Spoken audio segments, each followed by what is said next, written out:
आज के अपने इस विजयादशमी उत्सव के प्रमुख अतिथि आदरणीय डॉक्टर लोकेश चंद्र जी,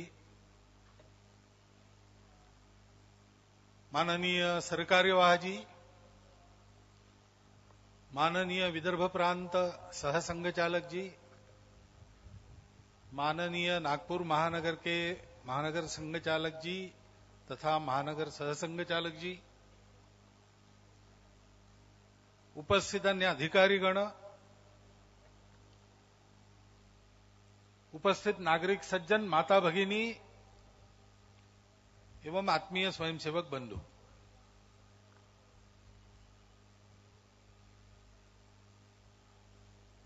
नवमी का दिन शक्ति पूजा का दिन है और दशमी के दिन विजय पाते हैं, सीमोल्लंघन करते हैं। और इस वर्ष की विशेषता यह है कि ये दोनों तिथियां आज के ही दिन पड़ी है।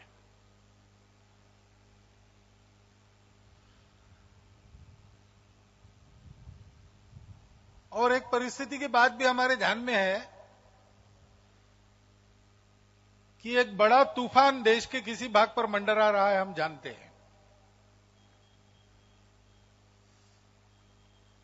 ऐसा एक परिदृश्य संपूर्ण देश का चित्र हम जब देखते हैं तो ध्यान में आता है।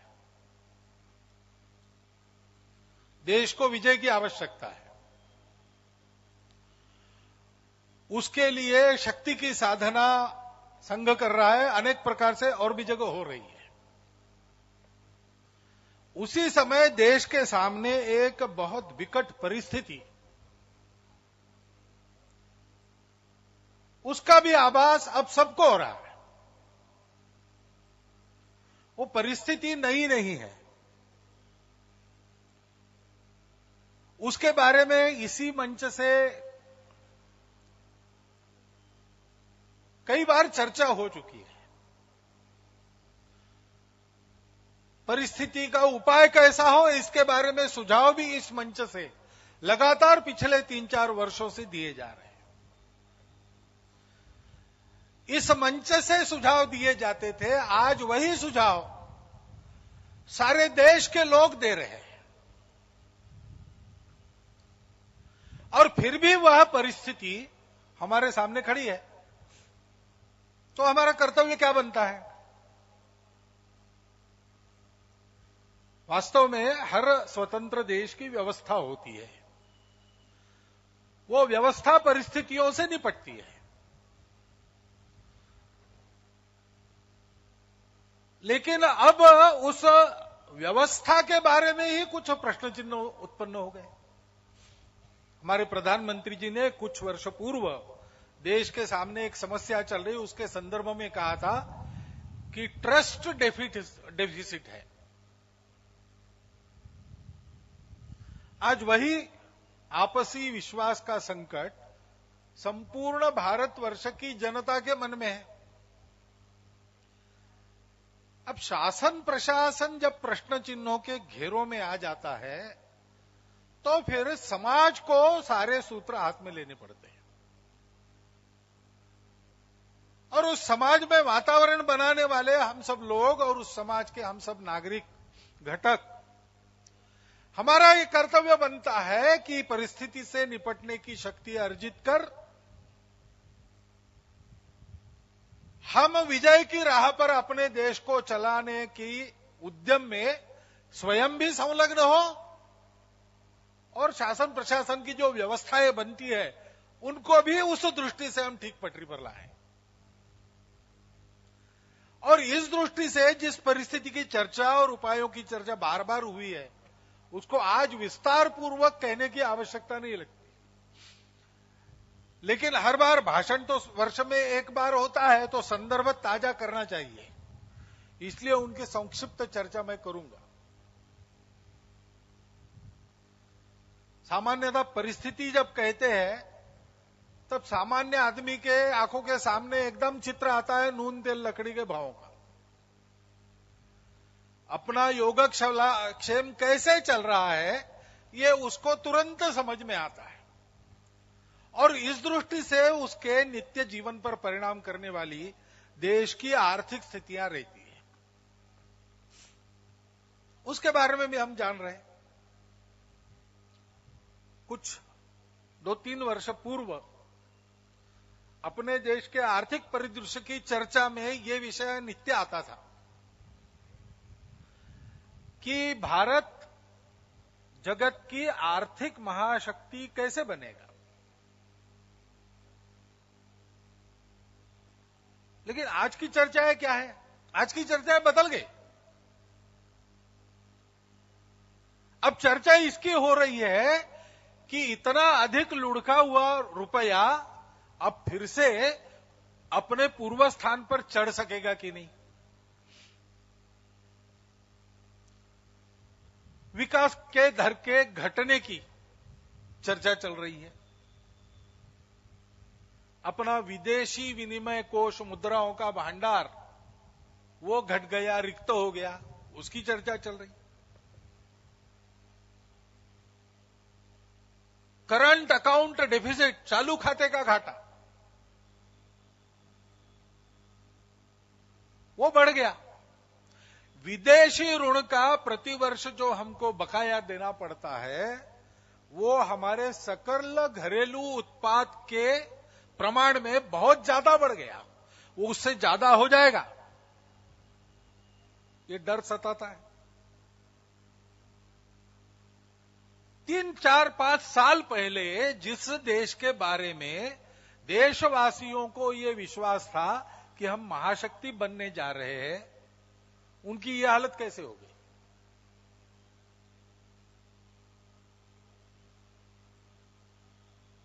नीतियों का पुनर्विचार होना चाहिए, क्योंकि इन नीतियों के कारण लाभ कितना हुआ ये एक बड़ा प्रश्न चिन्ह है। अभी परिणाम क्या हो रहे हैं? एक के बाद एक हमारे देश के उत्पादन के क्षेत्र विदेशी हाथों में जा रहे हैं।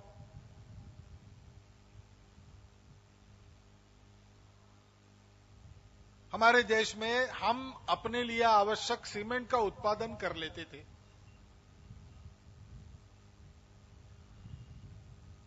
अब 70% सीमेंट उत्पादन करने वाली कंपनियां विदेशी है और बढ़ रही है।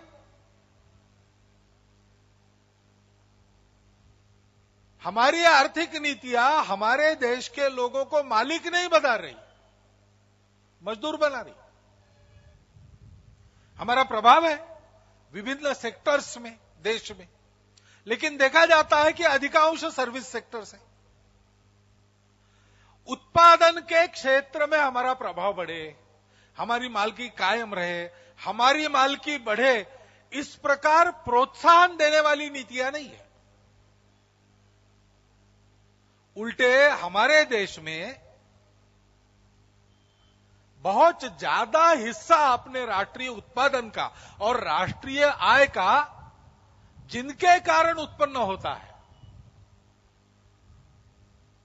उन लघु उद्योगों को, छोटे उद्योगों को, खुदरा उद्यमियों को प्रोत्साहन मिले, उनकी गुणवत्ता बढ़े, इसको निरुत्साहित करने वाली नीतियां, लघु उद्योग हमारे बंद हो रहे हैं और विदेशी कंपनियों को न्योता देना। अगर हमारे देश का उत्पादन विदेशी हाथों में चला जाएगा तो फिर हमारी जगह क्या रहेगी दुनिया के आर्थिक परिदृश्य में? हम दुनिया के मजदूर बनेंगे क्या? इसका विचार नहीं है और बिल्कुल उल्टी नीतियां चल रही है। हमारे खुदरा व्यापारियों को उस क्षेत्र में एफडीआई को लाके निशस्त्र अवस्था में बड़े बड़े योद्धाओं के सामने किसी को खड़ा कर दे, ऐसा कर दिया गया। कैसे लड़ेंगे? उनका प्रशिक्षण तो हमने किया नहीं, उनका सबलीकरण सशक्तिकरण तो हमने किया नहीं, और एकदम कह दिया कि एफडीआई लाएंगे। क्यों लाएंगे? खुदरा व्यापारी जिन बातों का व्यापार करते हैं उनका उत्पादन हमारे देश का अपना हम नहीं कर सकते, हम कर सकते, लेकिन चल रही नीतियां हमारे देश के लोगों की उद्यमिता बढ़े, उसको प्रोत्साहन मिले, ऐसी नीतियां नहीं है।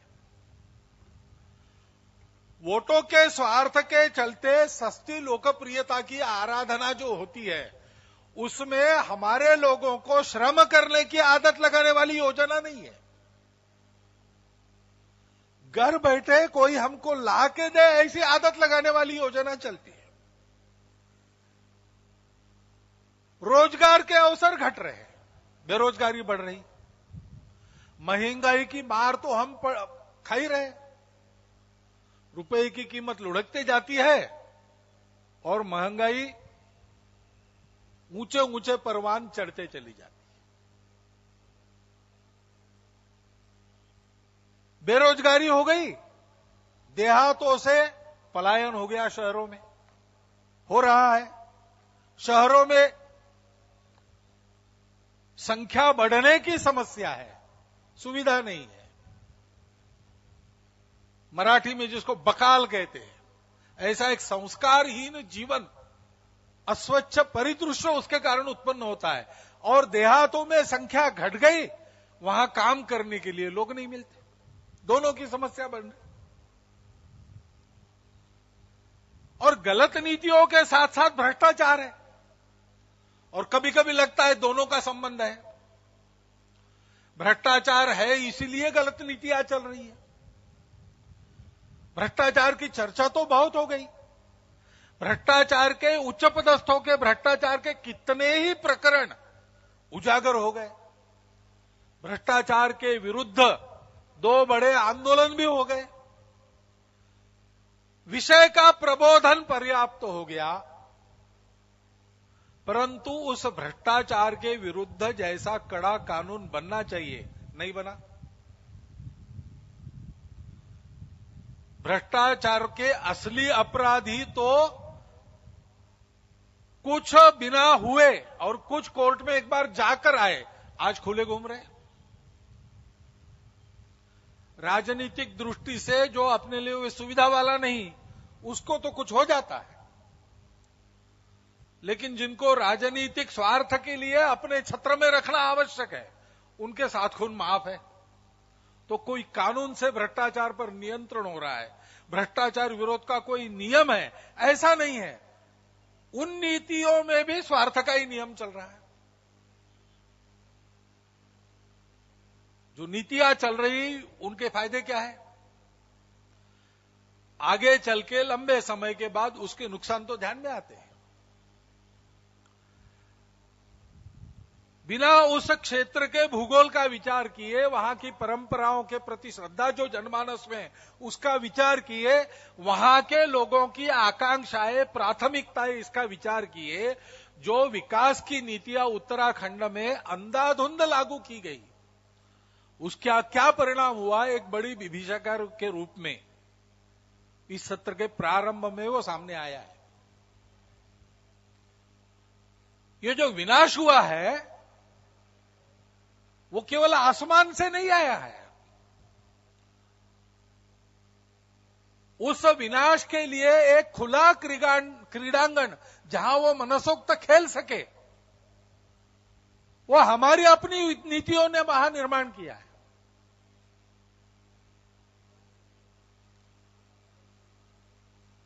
और इसलिए हम लोगों को उन नीतियों का पुनर्विचार करना पड़ेगा।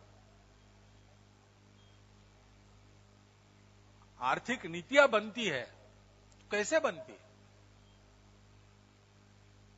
विश्व में विभिन्न प्रकार के आर्थिक मतवाद चलते हैं, उसका विचार करना चाहिए। आज उसके क्या परिणाम दिख रहे, क्या गुण दिख रहे, क्या दोष दिख रहे, जरूर सोचना चाहिए। विज्ञान के प्रगति के कारण इतनी अच्छी अच्छी तकनीकियां आई है, उनको देखना चाहिए कि नहीं? जरूर देखना चाहिए।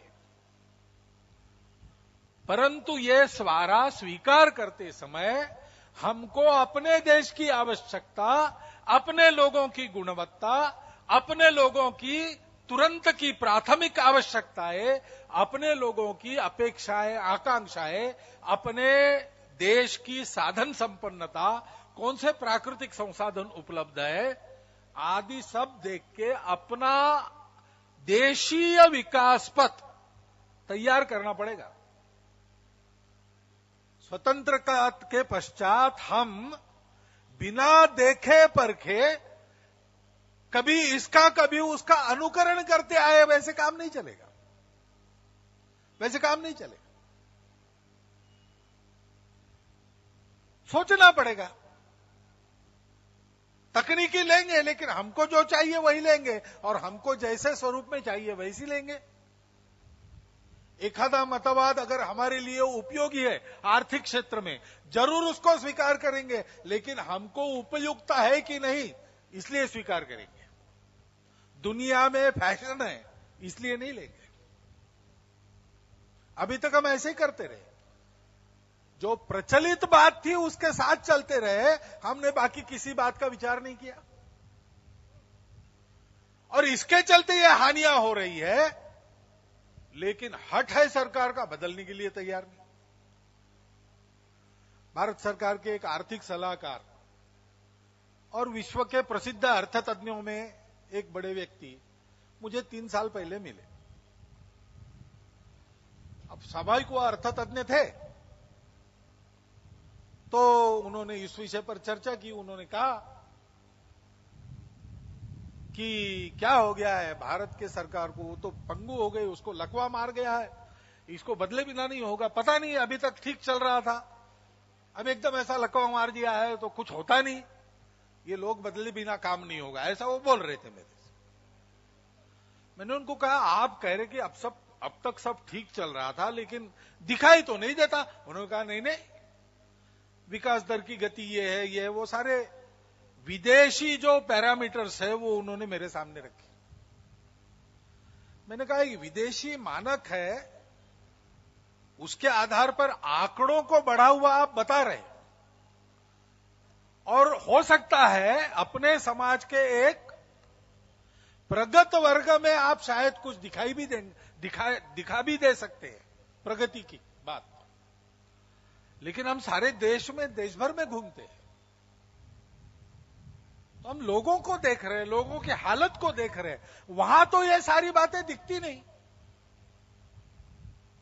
तो उन्होंने कहा नहीं नहीं, वो दिखती नहीं कैसे, वो होनी ही चाहिए, क्योंकि ये होगा तो रोजगार बढ़ेंगे, विदेशी कंपनियां आएगी तो काम बढ़ेंगे, काम बढ़ेंगे तो रोजगार मिलेगा, रोजगार मिलेगा तो खरीदना बढ़ेगा, खरीदना बढ़ेगा तो सुख बढ़ेगा। तो ये पुस्तक में मैंने भी पढ़ा है, और तर्क मुझे करना है तो मैं भी दे सकता हूं, लेकिन जमीन पर क्या चित्र है उसको देखने के लिए नकार देकर, आंखें मूंदकर किसी मतवाद के पीछे चलना, अपने हठधर्मिता पर चलना, ये करने से अपना आर्थिक दृश्य बदलने वाला नहीं है। हमको अपने मानक खुद बनाने पड़ेंगे। एक दीर्घकालीन विचार और एक तात्कालीन विचार, इस प्रकार की एक द्विकेंद्रित नीति बनाकर तात्कालिक विचार के आधार पर समस्याओं का परिहार करते हुए उनमें से आगे दीर्घकालीन विचार पर जाने की प्रवृत्ति बनानी पड़ेगी। ये करने का काम है अपने देश के अर्थतज्ञों का, प्रशासन का और सरकार का, लेकिन हो नहीं रहा है। आर्थिक स्थिति ये है, सुरक्षा की स्थिति भी वही है, और वही के वही है। अब चीन के बारे में इतने बार बोला है, आज सारी दुनिया बोल रही है। चीन का संकट क्या है, इसके बारे में भी लगता है कि देश में जो संवाद चलता है उसका एक मत है, और उपाय क्या है इसके बारे में भी एक मत है। चीन के इरादे तो छिपे नहीं, समय समय पर भारत की सीमाओं का अतिक्रमण करके वह भारत के शक्ति की और धैर्य की परीक्षा कर रहा है। टेस्टिंग द वाटर्स ऐसा कहते हैं। अभी उसको लड़ाई नहीं करनी है, लेकिन अगर हमने कुछ किया तो भारत क्या करेगा, आजमा के देख रहा है। हम कई वर्षों से कह रहे हैं, और सारी दुनिया अपने देश के सब लोग कह रहे हैं कि जब आजमाया जाता है तब उस कसौटी पर खरा उतरना चाहिए, कड़ाई से जवाब देना चाहिए। नीतिगत दृष्टि से चारों ओर से उसने हमको घेर रखा है। जो पड़ोसी देश है, जो वास्तव में भारत के सांस्कृतिक संबंधों में रहे, कई तो उसमें से अखंड भारत के अंग रहे, उन देशों के साथ जिनमें यह भावना है कि एक प्रकार से भारत हमारा गुरु देश है, भारत हमारा मूल स्थान है। दो प्रकार के देश हैं। अभी पाकिस्तान के पत्रकार भी लिख रहे हैं कि मैं भारतीय पाकिस्तानी हूं, तो वहां उनको इंटरनेट पर वहां के लोग पूछते हैं कि ऐसा क्यों कह रहा, आप ये क्यों नहीं कहते कि मैं पाकिस्तानी हिंदू हूं। ऐसा वातावरण जिन देशों में है, और स्वाभाविक रूप से वहां के लोग चाहते हैं कि भारत का स्वभाव जो मालूम है और चाइना का जो स्वभाव मालूम है, उसमें हमको हमारे साथ भारत चाहिए, चाइना के बजाय। चाइना नहीं चाहिए।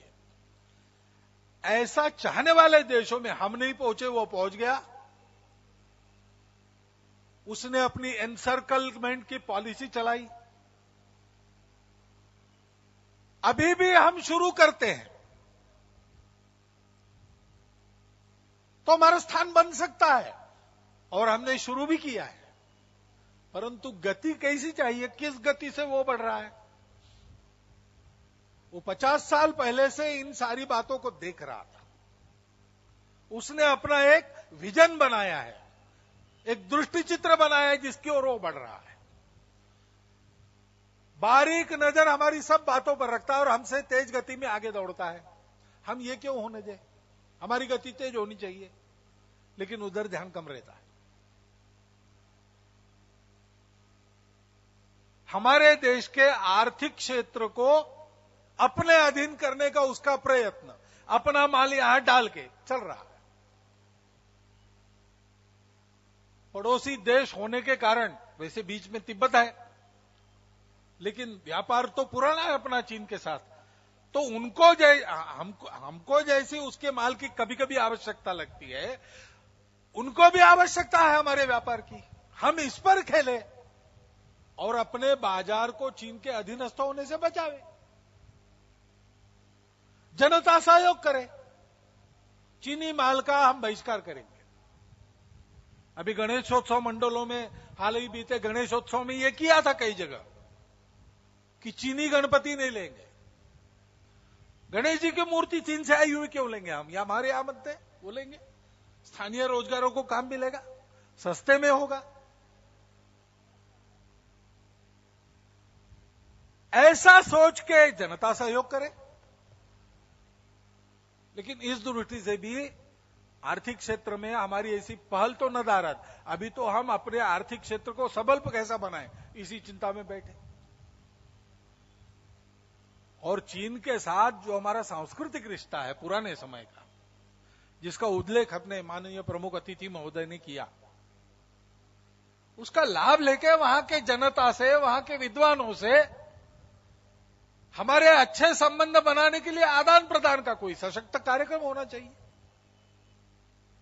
इन चार बातों को आज सभी लोग कहते, होता नहीं। चीन के जो अपने सीमा के अंदर के अतिक्रमण है, वैसे ही पाकिस्तान के चलते हैं। अभी कल ही अपने सागरी सीमा में अतिक्रमण करके उसके खलासियों ने गोलाबारी की, हमारे मछुआरे, एक मारा गया, 30 को ले गए, ऐसी खबर है। हीरानगर जैसे कैंप में उग्रवादी घुसा के अंदर उसने कांड करवाए। जब हमारे प्रधानमंत्री वहां मिलने की बात कर रहे थे तब यह हुआ, और इसके बावजूद हमारे तरफ से बलमन साथ दिखाकर हम मिले। परिणाम क्या है? कल की घटना है। अपमान करते प्रधानमंत्री का, हल्की भाषा में उनके बारे में इधर उधर बात करते। ये हमारे सीमा के अतिक्रमण सहन क्यों करने चाहिए? इसमें कोई युद्धखोरी नहीं है। अपनी सीमाओं की चौकसी अच्छी रखना सब देशों का कर्तव्य है, सब देश करते हैं। बिना अनुमति घुस नहीं सकते लोग, बिना जांच के भी। हमारे यहां के बड़े बड़े व्यक्ति अमेरिका में जाते हैं तो उनकी तलाशी ऐसे ढंग से ली जाती है, उसके कारण लोग संतप्त तो होते हैं। लेकिन अमेरिका कहता है कि भाई हमारे नियम नियम है। तो हमारा भी एक सार्वभौम संप्रभुता संपन्न देश है, हम क्यों सहन करें? हम कड़ाई से जवाब दें, लेकिन जवाब देने की बात दूर, जनता को बताते ही नहीं ऐसा हो रहा है। इधर उधर से बात बाहर आ जाती है तो कहते हैं अरे भाई छोटी बात, ये तो होते ही रहता है। देश के सीमाओं में आक्रमण ये तो होते ही रहता है, ऐसी बात है। कोई सरकार ऐसा कह सकती है? जिसके पास सीमाओं की सुरक्षा का दायित्व है उसका उत्तर यह हो सकता है कि these are usual things, usual incidents. लेकिन ऐसा हुआ है, अंग्रेजी में कहते हैं ट्रिवियलाइज करना, हंसी में उड़ा देना, बड़ी बात को छोटी बात बताना। यह क्यों होता है? इस दब्बू नीति के कारण क्या है? पाकिस्तान को बार बार सब लोग कह रहे हैं कि सहन करने की आवश्यकता नहीं, हम सहन न करें। हम क्यों सहन कर रहे हैं? लेकिन ऐसा हो रहा है। और कभी कभी लगता है इसके पीछे कई प्रकार की बातें, वोटों के स्वार्थ है।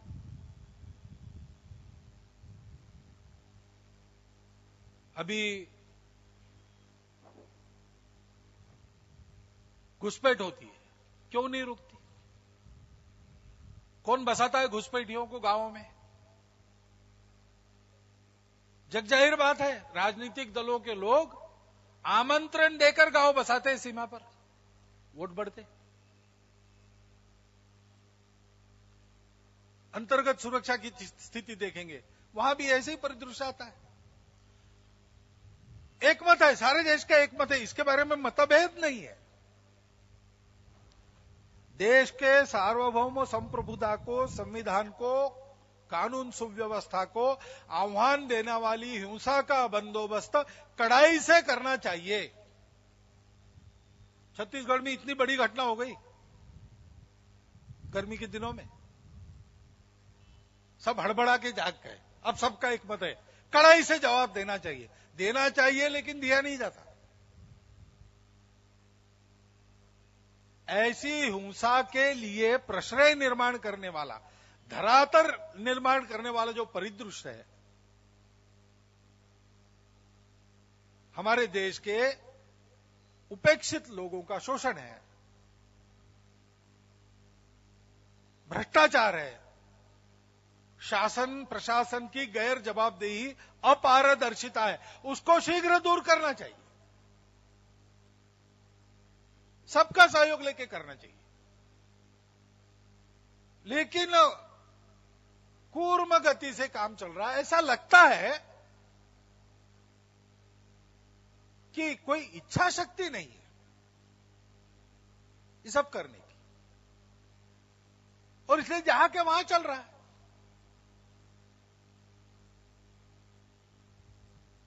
इन सब बातों को ठीक करना पड़ेगा। कैसे ठीक होगा? नहीं होगा तो क्या होगा? अब स्वार्थ वोटों के और नोटों के हो तो किस हद तक जाते हैं? अभी एक घटना हम सबको पता है, नाम सुना है सबने, किश्तवाड़। उसके बाद 4 अक्टूबर को राजौरी में भी एक घटना हुई, संघ की एक रात्रि शाखा पर हमला किया गया। पाकिस्तान जिंदाबाद के नारे लगाकर स्थानीय ही लोगों ने हमला किया। अब शाखा में सावधान नहीं थे, कम लोग थे, तो थोड़ी सी उनकी चल गई, लेकिन बाद में आ गए सब लोग, तो भाग गए। पीछा करके 1-2 को पकड़ा, पुलिस में दिया तो उनको लेने के लिए इनकार कर लिया। एफआईआर दिया, उसको लेने के लिए इनकार किया गया। क्यों ऐसा पूछने के लिए वरिष्ठ अधिकारी गए, उनको ही अरेस्ट किया गया। पाकिस्तान जिंदाबाद जो कहते हैं उन पर कार्रवाई नहीं होती। लेकिन हिंदुस्तान जिंदाबाद रहे इसलिए जो काम कर रहे हैं उनके साथ पक्षपात क्यों बरता जाता है? वहां किश्तवाड़ में ऐसे ही हुआ, राजौरी में तो और कम संख्या है, वहां थोड़ी किश्तवाड़ शहर में 15% संख्या है। अचानक नमाज के बाद उन पर हमला किया गया। किसी ने अफवाह फैला दी कि कोई वहां विलेज डिफेंस कमेटी है, सरकार की बनाई है, उग्रवाद का मुकाबला नागरिक करे इसलिए अत्यंत आवश्यक है। लेकिन वो उसी समय अलगाववादियों के लिए एक किरकिरी बनती है आंखों की, तो उनका नाम लिया गया कि उन्होंने हमला किया। विलेज डिफेंस कमेटी से कोई आया ही नहीं था, वहां शहर के लोग थे सब। लेकिन एक कारण बताकर हमला किया गया। राज्य के गृहमंत्री वहां उपस्थित थे, शासन प्रशासन के सब अधिकारी उपस्थित थे। उनकी उपस्थिति में हुआ, रोकने के लिए उन्होंने कुछ नहीं किया, उनकी साठगांठ से हुआ, सीधा आरोप लगता है वहां, और हमला किया गया। अब ये तो बाकी जगह जम्मू में सर्वत्र तुरंत इसके कारण लोग जाग गए, उन्होंने अत्यंत शांतिपूर्ण तरीके से, वैध तरीके से तुरंत प्रखर विरोध किया, इसलिए वहां के हिंदुओं की प्राण रक्षा हुई।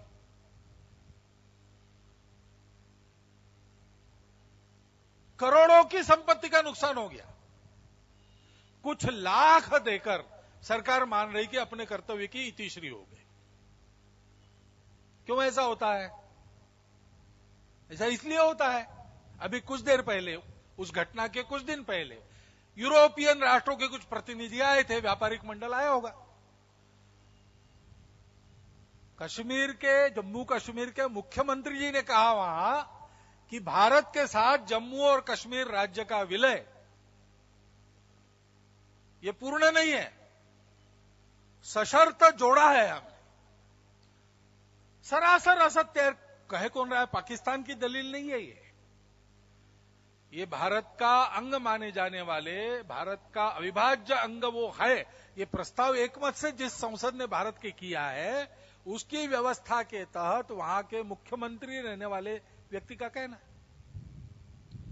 अब ये बातें वहां चल सकती है क्योंकि घाटी में भारत भक्तों की कमी है, हिंदू तो निष्कासित ही हो गया। लेकिन केवल घाटी मिलके क्या होगा? बहुत महंगा सौदा है। पूरा जम्मू कश्मीर लद्दाख चाहिए, इसकी तैयारी चल रही है। और इसलिए जम्मू में वो प्रारंभ करना चाहते हैं, राजौरी, डोडा, किश्तवाड़, पूंछ। उसके ये लक्षण है क्योंकि यही मुख्यमंत्री जी ने ये कहा था कि हमारा पूर्ण विलय नहीं है।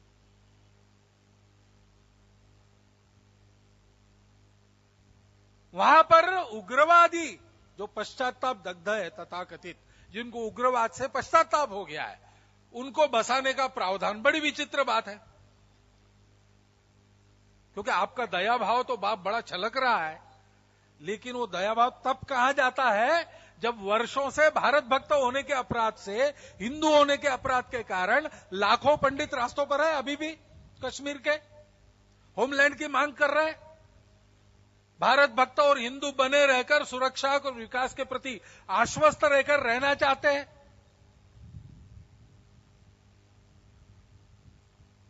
चार बार पाकिस्तान से विस्थापित होके अथवा जो कश्मीर का हिस्सा उन्होंने हथिया लिया है अथवा हथिया कर चीन को दे दिया है, ऐसे सब इलाकों से कई भारत भक्त वहां बसने के लिए आए। 3 पीढ़ी हो गई, 4थी पीढ़ी चल रही है, अभी तक नागरिकता का अधिकार उनको नहीं है। न रेशन कार्ड है, न नौकरी है, न कोई सर्टिफिकेट है, न स्कूल में एडमिशन है। उनके बारे में दया भाव नहीं जागता। लेकिन अगर किसी ने कह दिया कि गलती हो गई तो आपको तुरंत लगता है आ जाए, क्यों? खैर चलो, हो गया, नियम हो गया, तो उसकी एक पद्धति है। भारत में किस रास्ते से आने वाले को आने देंगे ये तय है। आने वाला एकदम नहीं आएगा, बहुत सारी उसकी जांच तहकीकात होगी, समय लगेगा, 3-4 एजेंसियां जांच करेंगी सेना सहित। ऐसे नियम प्रावधान है, ठीक है, नियम बना है, चलाओ। लेकिन वो नियम बना होने के बाद भी उसमें असम्मत एक नेपाल के द्वारा एक मार्ग,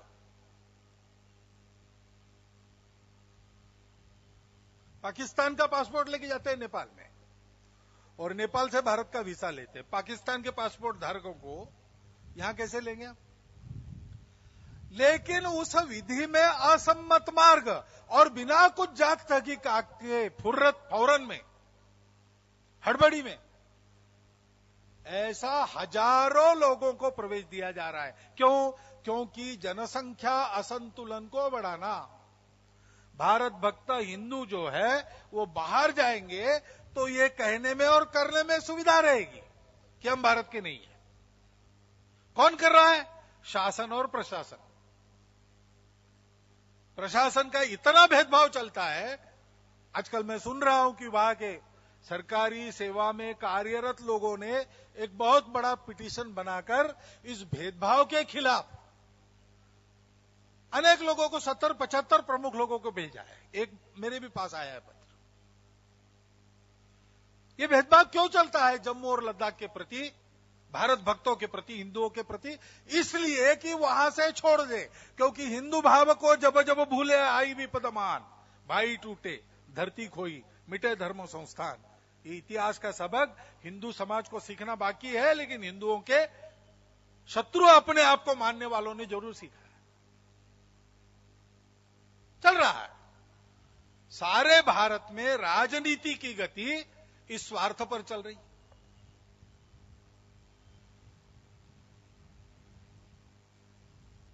निस्वार्थ बुद्धि का संस्कार नहीं। संस्कार होना चाहिए। संस्कार कहां से आएगा? शिक्षा से आएगा। शिक्षा में भी क्या है? हमारे यहां शिक्षा का कार्य करने वाले अथवा करना चाहने वाले लोगों को दबाने की नीति है। जो नीति चल रही है उसके कारण वो लोग निरुत्साहित हो रहे, छोड़ दे रहे। भारत सरकार तो शिक्षा से एक एक कदम पीछे हटा ही रही है, बहुत कुछ हट चुकी है। जो उस भार को उठाकर अपने देश की शिक्षा को अच्छा चलाना चाहते, उनको निरुत्साहित करके विदेशी लोगों को अपनी शिक्षा चलाने के लिए आमंत्रित कर रहे हैं। 150 साल जो चली विदेशी शिक्षा, उसने क्या क्या गुल खिलाए हैं हम देख नहीं रहे, लेकिन फिर भी चल रहा है। क्यों? क्योंकि शिक्षा भी पैसा कमाने का एक व्यापार का क्षेत्र, बाजार का क्षेत्र मान रहे। फायदा होगा, कम खर्चे में होगा, ये खर्चा हम उठा नहीं सकते, जिसको पढ़ना है वो खर्चा करे। खर्चे की बात करें, विदेशी शिक्षा आने से क्या हुआ है? ये नए नियमों के कारण शिक्षा महंगी हो गई। सामान्य आदमी शिक्षा ले नहीं सकता, इच्छा और गुणवत्ता होने के बाद भी। संस्कार भी नदारत। परिवार से संस्कार प्राप्त होते, परिवारों से संस्कार परंपरा से परिवारों में रहते हैं। परिवार की परंपरा न चले, ऐसे नियम कानून सद्भावना से किए होंगे। कुछ सुधार आवश्यक है, करना चाहिए, परंतु परिवार हमारे कुटुंब की व्यवस्था का अध्ययन और अनुसरण भी सारे विश्व में चल रहा है। क्यों? उसका कुछ महत्व है। समाज की छोटी इकाई है वो। समाज की जितनी गतिविधि चलती है सारी कुटुंब भी करता है। सामाजिक सुरक्षा देता है सब व्यक्तियों, और उत्पादन की इकाई अपने समाज की परिवार है। रचना उसकी इतनी सुंदर है, केवल संबंधों के आधार है, स्वार्थ के आधार नहीं, अपनेपन का आधार है। उसको भी आप पश्चिम के जैसा आर्थिक सौदे का स्थान मानकर ऐसे कानून बना रहे हो कि परिवार के संबंधों को आप आर्थिक लेन देन की कक्षा में ला रहे हो, सौदे के आधार पर उसको देखने की प्रवृत्ति बढ़ा रहे हो। संस्कार कहां रहेंगे? पश्चिम के अंधानुकरण में, उनके जड़वादी उपभोग की चकाचौंध में कभी कभी हमारे परिवार कुटुंब के लोग भी पागल हो जाते हैं।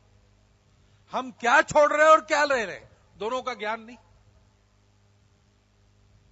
दुर्भावना नहीं भी होगी, लेकिन अज्ञान निश्चित है। उसको दूर किए बिना संस्कार नहीं तो फिर अत्याचार ही होगा। महिलाओं पर अत्याचारों की इतनी घटना सामने आई, उपाय क्या है? कानून तो कड़ा बनना चाहिए, कड़ी सजा मृत्युदंड होना चाहिए। लेकिन अभी परसों सुप्रीम कोर्ट ने निर्णय दिया दामिनी के अत्याचारियों पर, कड़ा निर्णय। उसके बाद मैं देख रहा था, चर्चाएं चल रही थी, तो एक विदुषी ने कहा कि ठीक है ये हो गया, ठीक हो गया, लेकिन केवल इससे काम होने वाला है क्या? उन्होंने कहा कि जब तक आप दृष्टि नहीं बदलते आदमी की महिलाओं की तरफ देखने की, तब तक कैसे बलात्कार रुकेगा? दृष्टि है। विवेकानंद जी ने कहा है, सार्धशती हम मना रहे उनकी, कि पाश्चात्य जगत में महिलाओं का स्थान पत्नी के नाते होता है और भारत में परंपरा जो है उसमें महिलाओं का स्थान माता के नाते होता है। हमारे यहां महिला माता बन जाती है, उसका मान बढ़ता है। घर में बहू से ज्यादा माता का मान रहता है, बहू माता बनने का बाद उसका भी मान बढ़ जाता है। पाश्चात्यों में कोई लड़की जब पत्नी बन जाती है तब उसका मान, वो घर की प्रमुख रहती है, कुटुंब की प्रमुख वहां पत्नी रहती है, चलाने वाली। हमारे यहां अजी रहती है, माता रहती है। अब ये देखने की दृष्टि जब तक मिलेगी नहीं तब तक कैसे परिवर्तन होगा? और मिलेगी तो संस्कार से मिलेगी। संस्कार हम हटा रहे सब क्षेत्रों से। स्वार्थ प्रबल होता जा रहा है, छोटे छोटे स्वार्थ। हम अपने देश के संविधान की भी परवाह किए बिना स्वार्थों के लिए देश के हितों से अलग जाकर भी उसको धक्का पहुंचाने वाले काम भी करने में नहीं चूकते। अभी मुजफ्फरनगर में क्या हुआ? विधानसभा चुनाव के पहले तथाकथित अल्पसंख्यकों के वोट के लालच में खुश करने की स्पर्धा चली। संविधान में संप्रदाय के आधार पर, पंथ के आधार पर आरक्षण मंजूर नहीं है, दिया गया, कहा गया हम इतना देंगे, इतना देंगे, स्पर्धा शुरू हो गई। अभी लोकसभा के चुनाव आएंगे, उसका भी विचार करते ही होंगे। इसके चलते वो जारी है। और कारण फिर क्या हुआ? उसके कारण लगातार एक पंथ संप्रदाय के सामान्य लोग नहीं, सामान्य लोग तो इससे अलिप्त है, गुंडागर्दी करने वाले लोग, उनके अत्याचारों की मालिका रही। अब प्रशासन का कर्तव्य है, गुंडागर्दी किसकी भी हो उसका बंदोबस्त करना चाहिए। नहीं करते, क्यों? वोट चाहिए। और इसलिए क्रोध संचित हुआ हिंदू समाज के मन में, और फिर एक दिन उसका उद्रेक हुआ। उद्रेक होने के बाद 3 दिन तक शासन पंगु बना रहा। उस उपद्रव को समाप्त करने के लिए कुछ करने की शक्ति नहीं रही। और अब सब हो जाने के बाद जो अपराधी है उनको संरक्षण देना, आरोपित लोग मंत्रियों के साथ खुले घूम रहे हैं, और वहां शांति प्रस्थापित करने के लिए जाने वालों को इसलिए रोका जाता है कि वो हिंदू माने जाते हैं और हिंदू का पक्ष लेने वाले माने जाते हैं।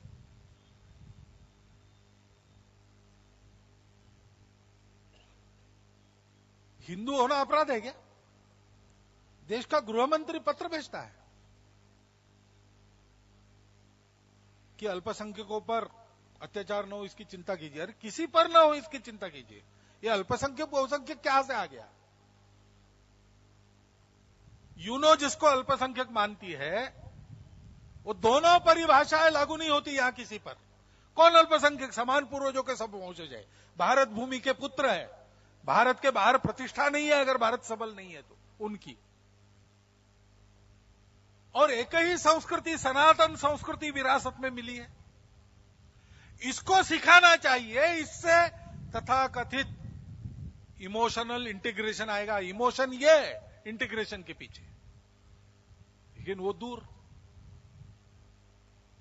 गृह मंत्री पत्र भेज रहे, अब कहा है सुनते कि नहीं, मेरा मतलब ये नहीं था केवल अल्पसंख्यक, मतलब आपका नहीं था, लेकिन आप इतने महत्वपूर्ण लोग हो कि आप एक शब्द कह देते हो तो अर्थ का अनर्थ होता है।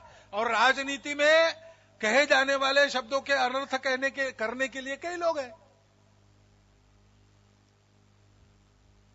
तो देश के मूर्धन्य स्थान पर देश में प्रसिद्ध पुरुष होकर विचरण करने वाले, आचरण करने वाले और वचन भाषण करने वाले लोगों ने इसकी चिंता करनी चाहिए कि अपने शब्दों से क्या संदेश जाता है। आजकल चलता है शब्द, मैसेज क्या दे रहे हैं, चिंता करनी चाहिए। क्यों नहीं करते?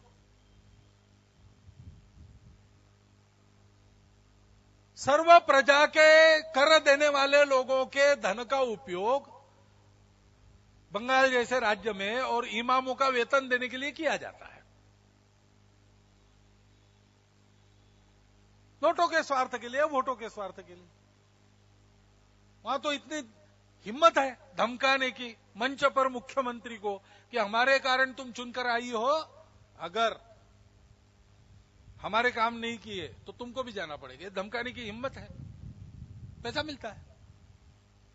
और देश की आर्थिक स्थिति खराब है तो सोना कहां से लाना? वो हिंदू मंदिरों से। ये भेदभाव हो रहा है और केवल स्वार्थ के कारण हो रहा है।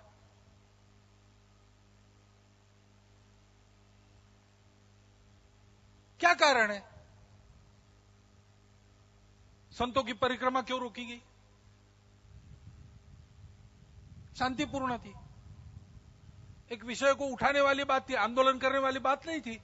लेकिन यह कहकर रोका गया, न्याय अप्रविष्ट प्रकरण पर परिक्रमा कैसे हो रही और इससे हिंसा होगी, और ये परिक्रमा वो उनके परिक्रमा का समय नहीं है फिर भी कर रहे। अब प्रकरण न्याय प्रविष्ट होने के बाद भी खबर छपी थी और आज खंडन हुआ जिसका कि मंदिर बनाने के लिए मीटिंग चली, उसका क्या है?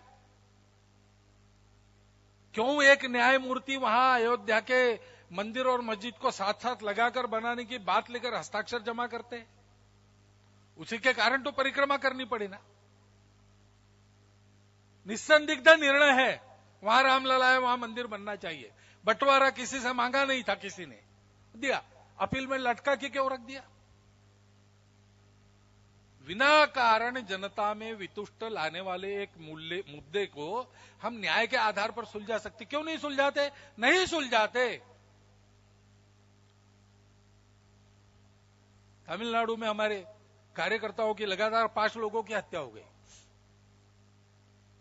अभी तो दूसरे किसी कारण जो उग्रवादी पकड़े गए वो उसमें भी दोषी पाए गए, लेकिन वो हत्याएं हुई और लोगों ने कहना शुरू किया कि ये क्या हो रहा है। तो सेक्रेटरी का वक्तव्य है कि जमीन का विवाद होगा, हिंदू की हत्या होती है तो जमीन का विवाद होता है।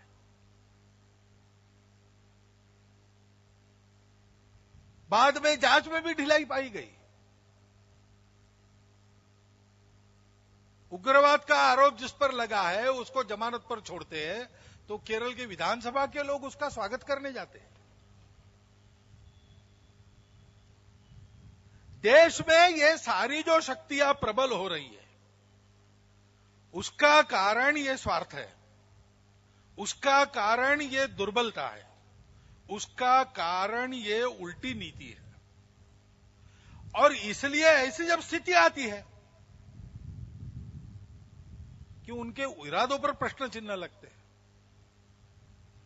तब फिर समाज को कुछ करना पड़ता है, क्योंकि प्रजातंत्र में वही मालिक है, वही सारी बातें बनाता है। और इसलिए हम लोगों को जागरूक होना पड़ेगा। ये तो ठीक है, स्वार्थ है, गलत नीति है, हिंदुओं के प्रति द्वेष का भाव है, मनुष्यों में दोष रहते हैं, लेकिन उन दोषों के बावजूद उनको ठीक पटरी पर रखने वाला कौन होता है? समाज होता है। समाज को इस दृष्टि से जागरूक होना पड़ेगा। समाज को इन सब दोषों से अलग होकर देश के हित की बात सोचनी पड़ेगी।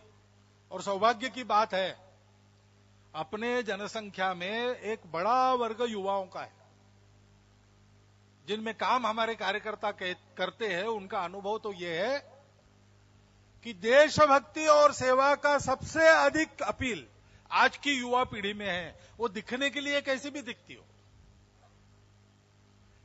और इसलिए विशेषकर इस युवा पीढ़ी में और कुल मिलाकर पूरे समाज ने देश की बागडोर को ठीक से चलाने का दायित्व शासन और प्रशासन अपना निभाए, ये देखने का काम अब करने की बारी आई है। चुनाव आगे है।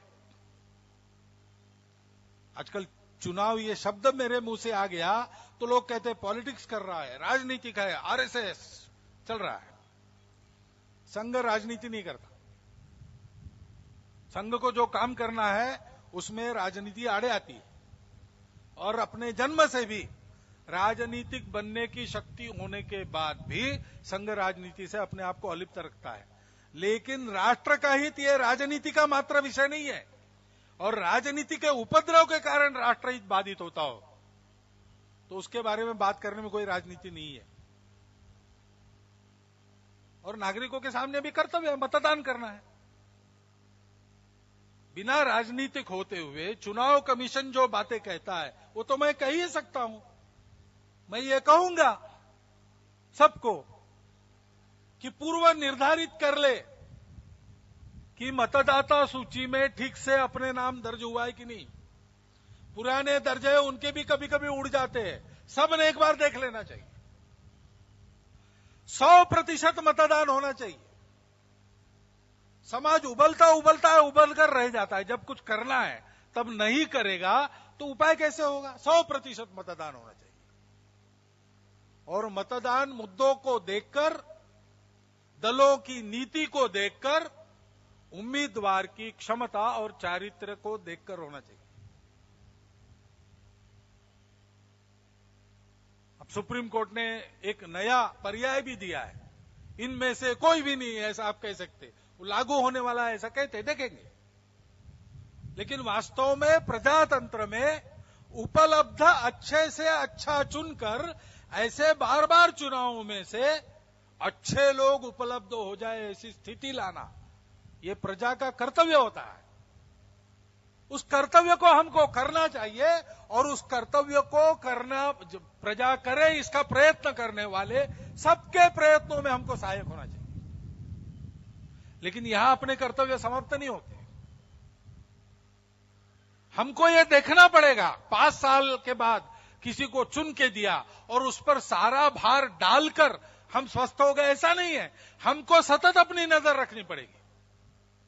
प्रजातंत्र में समाज मालिक होता है। समाज एक संगठित शक्ति के नाते खड़े रहे, लेकिन कैसे रहेगा। इतने सारे भेद है, इतने सारे दोष है, तो ठीक है उसको हम निकालेंगे। हम अपने से प्रारंभ करें। देश को बनाना है, शक्ति चाहिए। आपके शरीर मन बुद्धि में शक्ति चाहिए। शक्ति की रोज साधना करनी पड़ती है, एकाएक नहीं आती। एक दिन में खुराक खाने से पहलवान नहीं बनता। एक दिन पूरा व्यायाम कर ले साल भर का, ऐसा हो नहीं सकता। रोज करना पड़ता है। शरीर मन बुद्धि के व्यायाम का रोज करने का कोई तरीका हम अपनावे, अपने आप को सबल बनावे। देश के पुनरुत्थान के उद्गम स्रोत में जो महापुरुष है उनमें स्वामी विवेकानंद है, जिनकी सार्धशती हम कर रहे हैं। उनका पहला कहना यह है, शरीरम आद्यम खलु धर्म साधनम।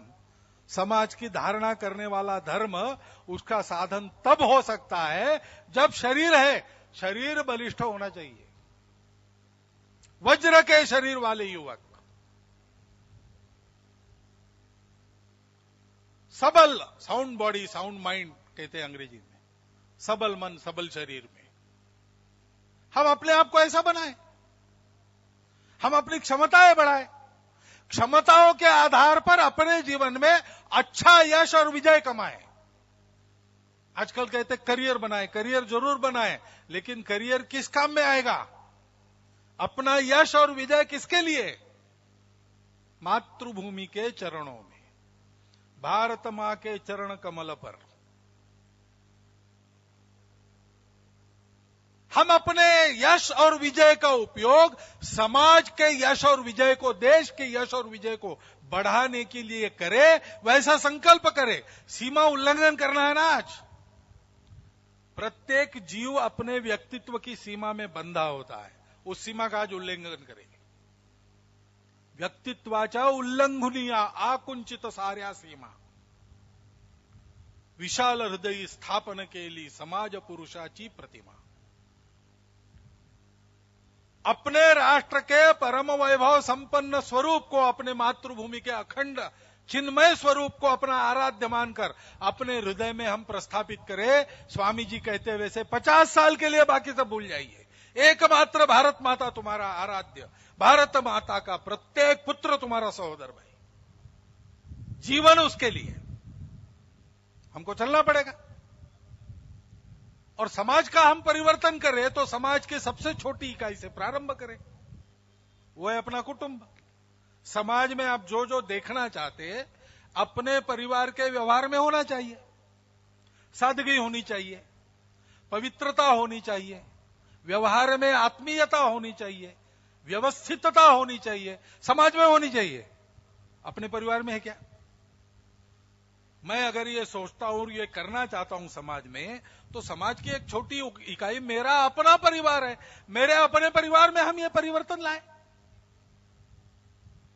मेरे अपने घर में स्वदेशी वस्तुओं का व्यवहार हो,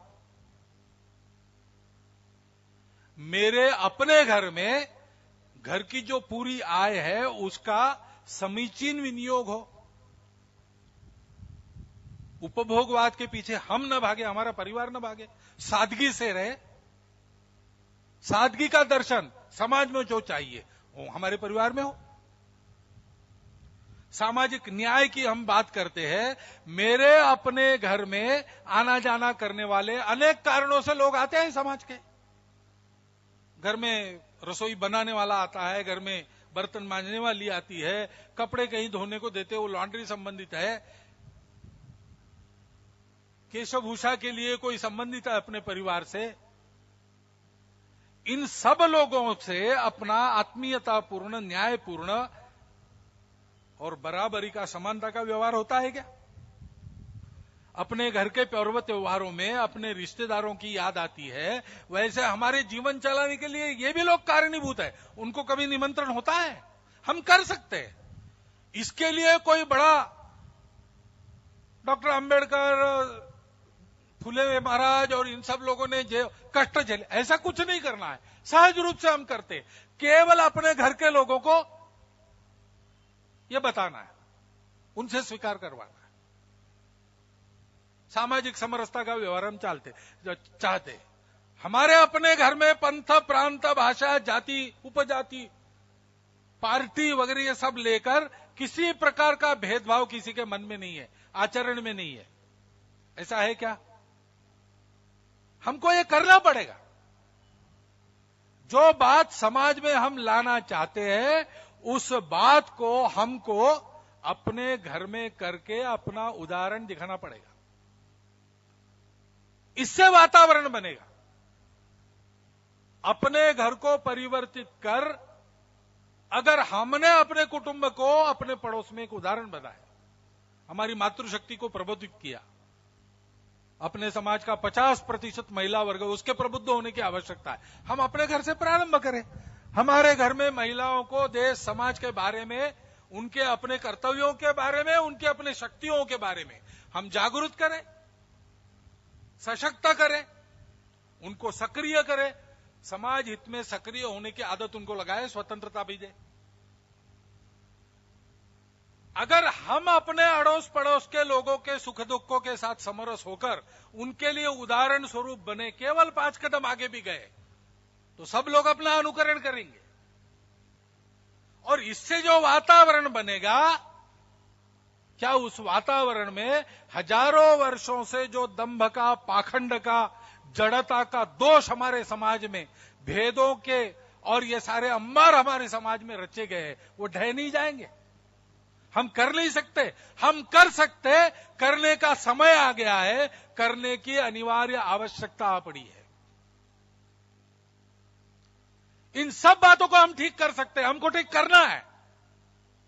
क्योंकि जब तक समाज इस प्रकार दोषों से मुक्त, एक भव्य लक्ष्य के अधीन होकर सारे भेद छोड़कर उस लक्ष्य के लिए जीता है और प्रसंग आने पर मरने को तैयार रहता है, तब उस समाज के कारण उस राष्ट्र का भाग्योदय होता है। दूसरा उपाय नहीं है। हमको इसको करना है। संपूर्ण समाज के सोचने वाले लोगों को यह काम करना है। और ये कहना न होगा कि हमारे स्वयंसेवकों को तो इसमें अग्रसर रहना है, क्योंकि राष्ट्रीय स्वयंसेवक संघ का काम क्यों चला है?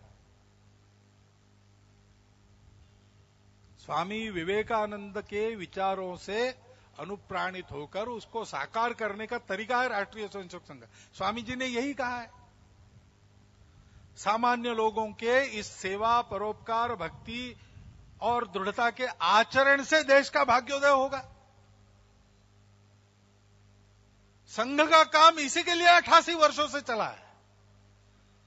गांव गांव में, गली गली में इस प्रकार के स्वयंसेवक अपने आचरण से समाज में परिवर्तन का वातावरण बनाए। रूढ़ी, कुरीतियां, दंभ, पाखंड, अनाचार, अत्याचार सबको अपने देश के सीमा के पार करे। स्वार्थ और भेदों से मुक्त होकर अपने देश को विश्वगुरु, परम वैभव संपन्न समाज बनाने वाला, राष्ट्र बनाने वाला समाज खड़ा हो। इसके लिए संघ का काम चला है। स्वयं सेवकों को ऐसी सब बातों में समाज का अग्रसर रहना चाहिए,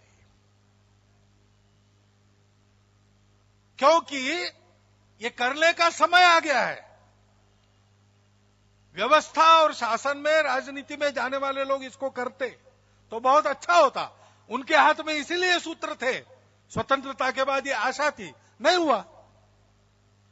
हुआ तो केवल गाली गलौज करने से काम नहीं चलेगा। इसमें अपना भी कर्तव्य है, उनको पटरी पर लाने का अपना कर्तव्य है। और उनको पटरी पर लाने के लिए हमको इस प्रकार के समाज का निर्माण करना पड़ेगा। आज इस बात के लिए इतनी अनुकूलता है कि इन विचारों को अपने स्वयं के और अपने परिवार के आचरण में रखकर समाज के साथ आत्मीय और विश्वस्त संपर्क अगर कोई बनाता है तो सारा समाज एक ऐसा वातावरण बनाएगा जिस वातावरण में सब दुरितों का कलमश बह जाएगा और विश्व गुरु पद पर आसीन होने की योग्यता रखने वाला परम वैभव संपन्न, समता युक्त, शोषण मुक्त, बल संपन्न भारत निर्माण होगा। अवश्यम भावी है, कोई रोक नहीं सकता इस ताकत को। और इसलिए अपने सामने कर्तव्य है। उस कर्तव्य का निर्देश हमको स्वामी विवेकानंद जी ने दिया है। उन्होंने कहा था, उत्तिष्ठत जागृत प्राप्य वरान निबोधत। उठो, जागो, और जब तक लक्ष्य प्राप्ति होती नहीं तब तक रुको मत। यानी लक्ष्य प्राप्ति का संकल्प मन में लेकर चलते रहो। इस आवाहन के साथ ही, और इस आवाहन में राष्ट्रीय स्वयंसेवक संघ का कार्य आपको सहायक हो सकता है। इतनी एक बात का नागरिक बंधु और माता भगिनियों को पुनर्स्मरण देता हुआ मैं अपना यह भाषण समाप्त